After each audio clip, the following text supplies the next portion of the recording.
रियो बादलों से घिरा हुआ उठता है और उसके सामने एक एंजल खड़ा है। एंजल सबसे पहले उसे बताता है कि उसकी हाल ही में मौत हो चुकी है, लेकिन अभी वो आफ्टरलाइफ की ओर नहीं जा रहा। सीधे शब्दों में कहें तो रियो इनफेमस ट्रक का नया शिकार बन चुका है।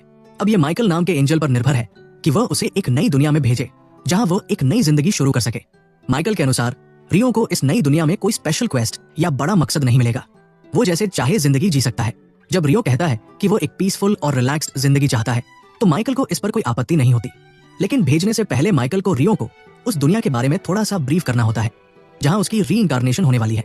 ये दुनिया फी कहलाती है, एक मिस्टिकल लैंड जहां करीब 20% पॉपुलेशन को उनके नेचुरल एलिमेंटल एफिनिटी से जुड़े स्पेल्स आते हैं। रियो का स्ट्रॉन्गेस्ट कनेक्शन वाटर एलिमेंट से है। चूंकि रियो ने एक शांत और आरामदायक जिंदगी मांगी थी, माइकल ने उसके लिए एक छोटा सा कोजी हाउस अरेंज कर दिया। एक स्टार्टर किट के रूप में उसे 2 ट्यूटोरियल बुक्स, एक नाइफ और उसके घर के चारों ओर एक प्रोटेक्टिव बैरियर मिला ताकि जानवरों से सुरक्षा बनी रहे। माइकल ने उसके लिए एक आइस हाउस में 2 महीने तक चलने का पर्याप्त खाना भी रखा है ताकि वो भूखा न रहे।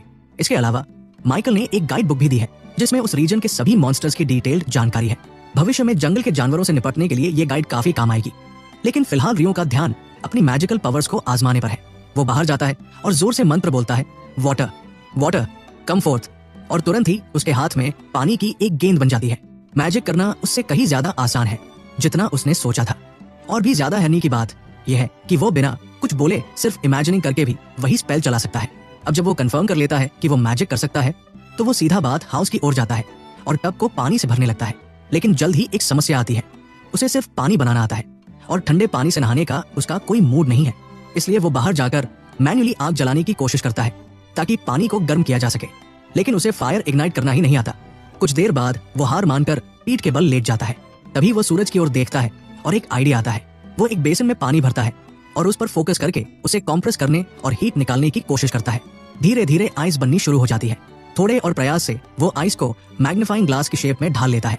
अब वो इसे सनलाइट फोकस करने के लिए यूज करता है और आग जलाने में सफल होता है। फिर वो आइस वाटर को गर्म करता है और दिन के अंत में आखिरकार आराम से एक सही बात ले पाता है। अब जब वो आइस बना सकता है तो उसे लगता है कि इसका उल्टा भी किया जा सकता है। अगर वो हीट निकालकर पानी को फ्रीज कर सकता है तो हीट जोड़कर गर्म भी कर सकता है। ये उसका अगला गोल बन जाता है और उसे आने वाले दिनों में इसकी प्रैक्टिस करनी होगी। अगली सुबह ब्रेकफास्ट करते समय रियो सोचता है, माइकल ने जो 2 महीने का खाना दिया है वो खत्म हो जाएगा, इसलिए उसे जल्दी ही हंटिंग शुरू करनी पड़ेगी। लेकिन सिर्फ एक नाइफ से जंगल के मॉन्स्टर्स का सामना करना मुश्किल होगा, इसलिए वो अपनी अटैक मैजिक की प्रैक्टिस करने का फैसला करता है। उसका पहला प्रयास एक वाटर बॉल को पेड़ पर फेंकना होता है और ये वैसा ही काम करता है जैसा उसने सोचा था। लेकिन एक छोटी सी पानी की बूंद लड़ाई में कोई काम नहीं आने वाली। उसे याद आता है कि वो पानी की फोर्स को बढ़ा सकता है, इसलिए वो पानी को कॉम्प्रेस करता है ताकि ज्यादा प्रेशर मिले। आइडिया तो सही होता है, लेकिन उसकी कंट्रोल स्किल्स अभी कमजोर है। उसका वाटर जेट एक टॉय वाटर गन जैसा लगता है। उसे माइकल की बात याद आती है। मैजिक इमेजिनेशन पर निर्भर करता है। दिमाग में इमेज जितनी साफ होगी रिजल्ट उतना बेहतर होगा। प्रैक्टिस के जरिए उसे रिफाइन करना होगा। कई दिन की लगातार ट्रेनिंग के बाद उसके वाटर जेट्स अब अच्छे दिखने लगे हैं, लेकिन अभी भी किसी मॉन्स्टर को हराने के लिए काफी नहीं है। अब वो गर्म पानी बनाना भी सीख चुका है, जिससे वो जब चाहे तब गर्म बात ले सकता है। हालांकि टेम्परेचर कंट्रोल अभी परफेक्ट नहीं है। अगली सुबह वो आइस मैजिक पर फिर से प्रैक्टिस करता है। इस बार वो हवा से सीधे आइस बनाने की कोशिश करता है, जो काफी मुश्किल होता है और इसमें 3 मिनट लग जाते हैं। अंत में वो सफल हो जाता है, लेकिन अनलाइक वाटर उसे आइस को लॉन्च करना मुश्किल लगता है। कॉम्बैट ट्रेनिंग अब तक ठीक नहीं चल रही। जो भी स्पेल्स रियो ने बनाए हैं वे ज्यादा असरदार नहीं है। फिर भी वो घंटों प्रैक्टिस करता है जब तक उसकी सारी मना खत्म नहीं हो जाती और वो थक कर गिर जाता है। वो समझ जाता है कि आज के लिए यही उसकी लिमिट है और ट्रेनिंग रोक देता है। लेकिन अगली सुबह जैसे ही उसकी मना वापस आती है वो फिर से ट्रेनिंग शुरू कर देता है। ये रूटीन उसकी रोज की जिंदगी बन जाती है। कई हफ्तों की मेहनत के बाद वो अब इंस्टेंट आइस बना सकता है, एक भरोसेमंद ऑफेंसिव स्पेल। अब जब उसकी अटैक मैजिक तैयार है और खाना भी लगभग खत्म हो गया है, रियो पहली बार जंगल में हंटिंग के लिए जाता है। उसे जल्दी ही कुछ जानवरों के फुटप्रिंट्स मिलते हैं और वह उनका पीछा करता है, जो उसे एक पास की नदी तक ले जाते हैं। वहाँ उसे नदी किनारे कुछ क्वार्ट्स मिलते हैं जिन्हें वह अपनी तलवार से रगड़कर आग जला सकता है। वो कुछ डिटॉक्स हर्ब्स भी इकट्ठा कर लेता है एहतियात के लिए। तभी अचानक पीछे से एक गहरी गर्जना सुनाई देती है। वो पलटता है और खुद को एक लेजर बोर के सामने पाता है। वो डर से फ्रीज हो जाता है। बोर उस पर चार्ज करता है। ये उसकी पहली जानलेवा लड़ाई है और वो पैनिक कर जाता है। लेकिन आखिरी पल में वो खुद को संभालता है और साइड में कूदकर किसी तरह हमला बचा लेता है। बोर फिर से हमला करने को रेडी होता है। इस बार रियो का दिमाग पूरी तरह क्लियर होता है। वो बोर के नीचे एक आइसी पाथ बना देता है जिससे वह फिसल जाता है और तभी रियो उसके सामने कई शार्प आइस स्पाइक्स बना देता है जो उसे घायल कर देते हैं और वो तुरंत मर जाता है। रियो अपना मॉन्स्टर गाइड बुक निकालता है और उसके बारे में पढ़ता है। बुक के अनुसार लेजर बोर उस जंगल का सबसे कमजोर मॉन्स्टर है। गाइड खुद भी बिगिनर्स के लिए बना है। ज्यादातर क्रीचर्स आसान है, लेकिन किताब के आखिरी हिस्से में 2 पेजेस कुछ अलग लगते हैं। एक पेज में ड्रैगन्स का जिक्र है, इतने पावरफुल कि अकेले ही एक शहर तबाह कर सकते हैं। गाइड साफ साफ कहता है कि अगर कभी किसी ड्रैगन से सामना हो तो तुरंत भाग जाओ, लड़ाई में कोई चांस नहीं है। हालांकि ड्रैगन से भागना भी इतना आसान नहीं होगा, यानी मिलना मतलब गेम ओवर। एक और पेज मिस्टीरियस बीइंग्स के बारे में बताता है जिन्हें अकुमा कहा जाता है, एक तरह के फॉलन एंजल्स। बुक में इनके बारे में जानकारी बहुत कम है, बस एक सिंपल वार्निंग है, अगर सामने आए तो समझो मौत तय है। अगले दिन रियो फिर से हंटिंग के लिए निकलता है, लेकिन जब उसका ध्यान भटकता है तभी एक जायंट असैसिन हॉक ऊपर से आता है और अचानक हमला करता है।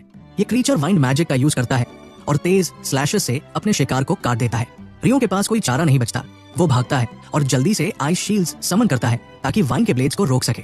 उसे पता है कि हॉक्स बहुत खतरनाक होते हैं और वो लड़ाई से बचना चाहता है, लेकिन भागना अब मुमकिन नहीं है। इसका मतलब अब उसे लड़ना ही होगा। वो हाथ उठाकर वाटर जेट्स फेंकता है, लेकिन हॉक उन्हें चकमा देकर वाइंड मैजिक से जवाबी हमला करता है। रियो समय रहते रिएक्ट करता है, एक आइस शील्ड बना देता है जो हॉक की एक आंख को काट देता है और उसे जमीन पर गिरा देता है। कुछ देर बाद हॉक होश में आता है, अब उसकी एक आंख हमेशा के लिए चली गई है। वो उड़कर भाग जाता है, लेकिन जाने से पहले वो एक बार फिर रियो की ओर देखता है, उसका चेहरा याद कर लेता है। अब ये पर्सनल हो चुका है। रियो राहत की सांस लेता है कि वो जिंदा बच गया, लेकिन ये वैसी पीसफुल लाइफ नहीं है जैसी उसने चाही थी। हॉक से भागते हुए वो जंगल में इतना अंदर चला गया कि अब पूरी तरह से रास्ता भूल चुका है और रात तक भटकता रहता है। तभी उसे एक ग्लोइंग लेक दिखता है और ठीक उसके बीच में एक दुल्हन खड़ा होता है और देखकर साफ लगता है कि उस क्रीचर ने रियो को देख लिया है। समय के साथ रियो लगातार ट्रेनिंग करता रहता है, हंटिंग और फूड प्रिजर्व करने में एक्सपर्ट हो जाता है। उसकी वाटर मैजिक अब बहुत पावरफुल हो चुकी है। वो अब तेज धार वाली आइस शीट्स कंजूर कर सकता है और उन्हें तुरंत जमीन पर गिरा सकता है। उसके वाटर जेट्स अब इतनी ताकतवर है कि आसानी से पत्थर को भी काट सकते हैं। अब उसकी कॉम्बैट पावर काफी ज्यादा हो चुकी है, लेकिन आइस मैजिक ही उसकी एकमात्र प्रैक्टिस नहीं है। दुल्हन से एनकाउंटर के बाद वो हर रात जंगल में जाता है उसी से लड़ने के लिए। अजीब बात यह है कि मॉन्स्टर गाइड में दुल्हा या तो उन्हें मॉन्स्टर्स की कैटेगरी में नहीं रखा गया है या फिर वे इतने एडवांस्ड है कि उन्हें बिगिनर्स मैनुअल में शामिल नहीं किया गया। लेकिन फिर भी रियो पूरी तरह से तय कर चुका है कि वो उसका सामना करेगा। वो अपने आइस स्टाफ के साथ तेजी से उसकी ओर बढ़ता है और स्विंग्स करना शुरू कर देता है, जैसे ये कोई ट्रेनिंग सेशन हो, न कि असली लड़ाई। आखिरकार दुल्हन ताकत और टेक्निक दोनों में रियो से कई गुना बेहतर है। रियो अपनी पूरी कोशिश करता है खुद को बचाने की। वो इनकमिंग अटैक्स को ब्लॉक करने के लिए आइस शील्ड्स समन करता है, लेकिन सारी कोशिशों के बावजूद वो जल्दी ही दबाव में आ जाता है और कुछ ही सेकंड में जमीन पर गिरा दिया जाता है। भले ही दुल्हन ने कभी उससे एक शब्द भी नहीं कहा, रियो को लगता है जैसे वह किसी मेंटोर की तरह बर्ताव कर रहा है, जैसे वह उसे मजबूत बनने के लिए तैयार कर रहा हो। अचानक दुल्हन अपनी तलवार उठाता है और उस पर वाटर मैजिक का उपयोग करके उसकी ब्लेड को लंबा कर देता है। रियो हैरान रह जाता है ये देखकर कि वो भी वाटर मैजिक का इस्तेमाल कर सकता है। टेक्निक दिखाने के बाद दुल्हन वो तलवार रियो को दे देता है और शांति से झील की ओर चल पड़ता है। एक दिन जब रियो हंटिंग पर होता है तो वही पुराना असैसिन हॉक अचानक उस पर हमला कर देता है। उसे याद नहीं आता कि वो पहले काला था, शायद उसने खुद को इवॉल्व कर लिया है और अब वो बदला लेने के लिए और भी ज्यादा ताकतवर बन चुका है। हॉक आसमान से नीचे आता है और वाइंड स्लैशेस की बौछार शुरू कर देता है। जवाब में रियो तुरंत 5 लेयर्स की आइस वॉल्स कंजूर करता है अपनी प्रोटेक्शन के लिए। लेकिन अब जब हॉक इवॉल्व हो चुका है उसकी वाइंड अटैक्स पहले से कहीं ज्यादा ताकतवर है, इतने की रियो की सारी डिफेंसेस एक झटके में टूट जाती है। अब उसके अंदर धीरे धीरे एंजाइटी बढ़ने लगती है। रियो मैदान में भागता है और पीछे से आ रहे स्ट्राइक से खुद को बचाने के लिए बार बार आइस वॉल्स खड़ी करता है। जब उसे एक ओपनिंग दिखाई देती है तो वो जवाब में कई आइस स्पाइक्स फेंकता है, लेकिन हॉक उन्हें आसानी से डॉज कर लेता है और अचानक तेजी से आगे बढ़ता है। और उसके पास एक और सरप्राइज भी है। हॉक एक जोरदार स्क्रीच करता है, ऐसी फ्रीक्वेंसी पर जो रियो के मैजिक को डिसरप्ट कर देती है। उसकी आइस शील्ड्स गायब हो जाती है और वो लगभग पूरी तरह अनप्रोटेक्टेड रह जाता है। लेकिन हॉक वहीं नहीं रुकता, वो सामने मंडराता है और रियो महसूस करता है कि अब कोई बड़ा अटैक आने वाला है। हालांकि उसे ये पता नहीं होता कि कब। कुछ पल बाद रियो को हवा में स्टैटिक इलेक्ट्रिसिटी महसूस होती है और तभी एक जोरदार लाइटनिंग बोल्ट उसकी ओर सीधा आ जाता है। ऐसा हमला जानलेवा हो सकता था, लेकिन सौभाग्य से रियो एक स्टिक को लाइटनिंग रॉड की तरह इस्तेमाल करता है और खुद को एक तरफ फेंक कर बचा लेता है। शॉक से उबरने की कोशिश करते हुए रियो को हॉक फिर से नीचे गिराने के लिए तेजी से नीचे आता है, अपने नुकीले पंजों से फैटल स्ट्राइक करने के इरादे से। आखिरी पल में रियो अपनी आइस ब्लेड समन करता है और हमला डिफ्लेक्ट कर देता है। वे एक दूसरे पर कई और हमले करते हैं, लेकिन रियो को दुल्हन के साथ की गई इंटेंस ट्रेनिंग याद आ जाती है। उसे हॉक के गार्ड में एक ओपनिंग दिखाई देती है और वो अपनी तलवार सीधा उसकी गर्दन में घुसा देता है। हॉक जमीन पर गिरता है और रियो धीरे धीरे उसकी ओर चलता है। उसके मन में एक अजीब सी समझदारी महसूस होती है। उसे समझ आता है हॉक ने अपनी एक आंख उसकी वजह से खोई थी और तभी से वो खुद को साबित करने के लिए इवॉल्व करता रहा। लेकिन रियो भी तब से खुद को मजबूत बनाने की कोशिश कर रहा है और अंत में इन सब के बावजूद हॉक हार गया। इसके बाद रियो घर लौटने के लिए निकलता है, लेकिन उसे पूरी तरह चौंका देने वाली चीज दिखती है। एक ड्रैगन अचानक उसके सामने प्रकट हो जाता है। उसे याद आता है कि गाइड बुक में बताया गया था कि ड्रैगन्स को हराना नामुमकिन होता है और रियो सोचता है कि अब उसकी जिंदगी खत्म हो गई है। लेकिन हैरानी की बात यह होती है कि ड्रैगन उससे टेलीपैथी के जरिए बात करता है। वो बिल्कुल भी अग्रेसिव नहीं लगता, बल्कि वो बस कहता है कि वो यहाँ से गुजर रहा है और एक काले रंग का हॉक ढूंढ रहा है जो इस इलाके से गुजरा है। ड्रैगन सिर्फ ये जानना चाहता है कि क्या रियो ने उसे देखा है। रियो को राहत मिलती है कि वो हॉस्टाइल नहीं है, लेकिन उसे जल्दी ही समझ आ जाता है कि वो उसी हॉक की बात कर रहा है जिसे उसने अभी अभी हराया है। थोड़ा घबराकर रियो माफी मांगता है और समझाता है कि हॉक ने पहले उस पर हमला किया था और उसके पास लड़ाई के अलावा कोई चारा नहीं था। ड्रैगन ये सुनकर हैरान हो जाता है कि रियो जैसा एक ह्यूमन किसी हॉक को हरा सका। हालांकि वो ज्यादा परेशान नहीं दिखता। जिस चीज ने उसका ध्यान खींचा वो है रियो की तलवार। ड्रैगन उसे पहचान लेता है। वो फेरी किंग की ब्लेड है। वो सोचता है कि अगर फेरी किंग ने ये तलवार एक आम लड़के को दी तो जरूर उसने कोई बहुत बड़ा काम किया होगा। ड्रैगन को रियो पसंद आने लगता है और रियो, जो अब भी इस दुनिया के बारे में बहुत कम जानता है, कुछ सवाल पूछना चाहता है। दोनों घंटों तक बात करते रहते हैं। शाम हो जाती है, लेकिन बातचीत चलती रहती है। आखिर में ड्रैगन कहता है कि अब उसे लौटना होगा। रियो उसका शुक्रिया अदा करता है और बदले में ड्रैगन भी कहता है कि काफी समय बाद उसे इतनी एंगेजिंग कॉन्वर्सेशन मिली है। दोनों एक गर्मजोशी से एक दूसरे को अलविदा कहते हैं। इसी बीच ऊपर स्वर्ग में माइकल रियो के रीइंकार्नेशन से जुड़े डॉक्यूमेंट्स देख रहा होता है। तभी उसकी नजर एक चीज पर जाती है जो उसने पहले मिस कर दी थी। उसे पता चलता है कि रियो को एक हिडन ट्रेट मिला है, ऐसा कुछ जो माइकल ने पिछले 10,000 सालों में सिर्फ एक लड़की को दिया था जब उसने उसे इस दुनिया में भेजा था। रियो के केस में वो ट्रेट है एटर्नल यूथ, यानी हमेशा जवान रहना। माइकल को ये काफी अनयूजुअल लगता है। जेरू उसके गाल पर अपने क्लॉस से एक वार करता है। लाइट बहता हुआ खून देखता है और बाकी पार्टी ठंडेपन से उसे देखती रहती है। लाइट भागने की कोशिश करता है, लेकिन साशा उसकी टांग में एक एरो मार देती है ताकि वो भाग न सके। दर्द से जूझता हुआ लाइट गिर पड़ता है और गरु उसके पेट में जोर से लात मारकर उसे तड़पते हुए देखने का मजा लेता है। फिर उसे बेरमी से पीटता है। आखिर साशा उसे रोकती है, याद दिलाती है कि लाइट की मौत एक एक्सीडेंट जैसी दिखनी चाहिए।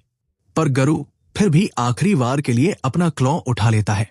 लाइट जीने की आस में घिसटता हुआ आगे बढ़ता है और गिरु उसकी तड़प देखकर खुशी महसूस करता है। अचानक लाइट का हाथ एक टेलीपोर्टेशन ट्रैप पर पड़ जाता है।